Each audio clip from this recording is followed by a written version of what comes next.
হাতে এখন চাপ রয়েছে, চাপের ওয়েটটা কি আছে দাদা? চিকেন চাপের ওয়েট আছে তোমার ওই 180 গ্রাম। 180 গ্রাম। কত লেগ পিস, এই যে বডি পিস আছে, খুব সফট হবে। আচ্ছা, তুমি খেয়ে দেখো না, আমি তো তোমাকে খাওয়াবো, তোমরা খেয়ে দেখো, তোমরা খেয়ে বলবে। ঠিক আছে, রেটটা কত আছে? চিকেন চাপ 90 টাকা পিস।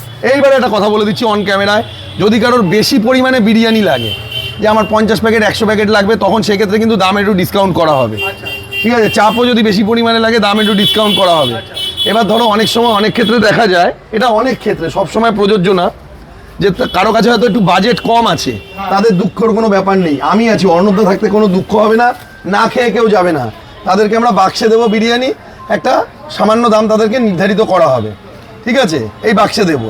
আচ্ছা, 120 টাকা পড়বে চিকেন বিরিয়ানি, কিন্তু পিস একই থাকবে, সাইজ একই থাকবে।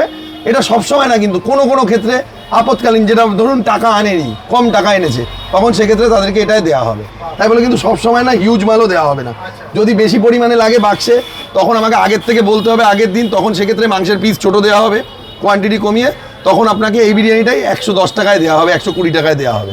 ঠিক আছে, আর যদি আপৎকালীন ক্ষেত্রে কেউ যদি আসে, হয়তো টাকা তার কাছে কম আছে, তখন তাকে এই বাক্সে বিরিয়ানি দেওয়া হবে, ফেরানো হবে না কাস্টমারকে। আচ্ছা, ঠিক আছে, এই যে চিকেন চাপটা, এই চিকেনটা তো আলাদা, তুমি তো মানে আমাদের তো শগুনার চিকেন দাদা, শগুনা চিকেন, সব বড় মুরগিতে কাজ হয়, দেখেছো মুরগি সব দেখেছো, এর কোয়ালিটি আলাদা, রসালো মাংস, জুসি মাংস, জুসি টেন্ডার চিকেন যেটাকে বলে।